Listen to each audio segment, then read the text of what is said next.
ಚಾಲಕನ ನಿಯಂತ್ರಣ ತಪ್ಪಿ ಕೆಕೆಆರ್ಟಿಸಿ ಬಸ್ ಪಲ್ಟಿ 20 ಮಂದಿಗೆ ಗಾಯ ದೇವರ ಹಿಪ್ಪರಗಿ.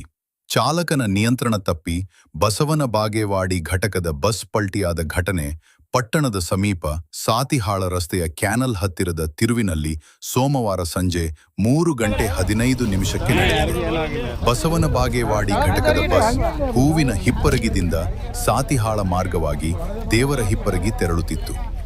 ಈ ವೇಳೆ ಚಾಲಕನ ನಿಯಂತ್ರಣ ತಪ್ಪಿ ಅವಘಡ ಸಂಭವಿಸಿದೆ. ಘಟನೆಯಲ್ಲಿ ಯಾವುದೇ ಪ್ರಾಣಾಪಾಯ ಸಂಭವಿಸಿಲ್ಲ.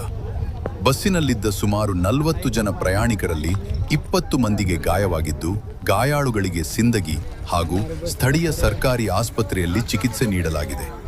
ಸ್ಥಳಕ್ಕೆ ದೇವರ ಹಿಪ್ಪರಗಿ ಠಾಣೆ ಪೊಲೀಸರು ಭೇಟಿ ನೀಡಿ ಪರಿಶೀಲನೆ ನಡೆಸಿದ್ದಾರೆ. ಈ ಕುರಿತು ದೇವರ ಹಿಪ್ಪರಗಿ ಠಾಣೆಯಲ್ಲಿ ಪ್ರಕರಣ ದಾಖಲಾಗಿದೆ.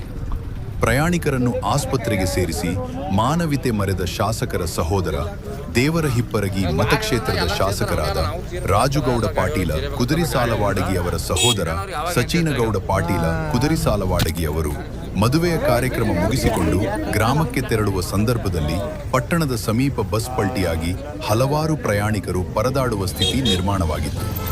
ಕೂಡಲೇ ಸ್ಥಳಕ್ಕೆ ಧಾವಿಸಿ ಪ್ರಯಾಣಿಕರನ್ನು ಸುರಕ್ಷಿತವಾಗಿ ಆಸ್ಪತ್ರೆಗೆ ಸೇರಿಸಲು ಆಂಬ್ಯುಲೆನ್ಸ್ ವ್ಯವಸ್ಥೆ ಕಲ್ಪಿಸಿ ಜಿಲ್ಲಾ ಹಾಗೂ ತಾಲೂಕಾ ಆರೋಗ್ಯ ಅಧಿಕಾರಿಗಳ ಜೊತೆ ಮಾತನಾಡಿ ಸಿಂದಗಿ ಹಾಗೂ ಸ್ಥಳೀಯ ಸರ್ಕಾರಿ ಆಸ್ಪತ್ರೆಗೆ ಪ್ರಯಾಣಿಕರನ್ನು ಸೇರಿ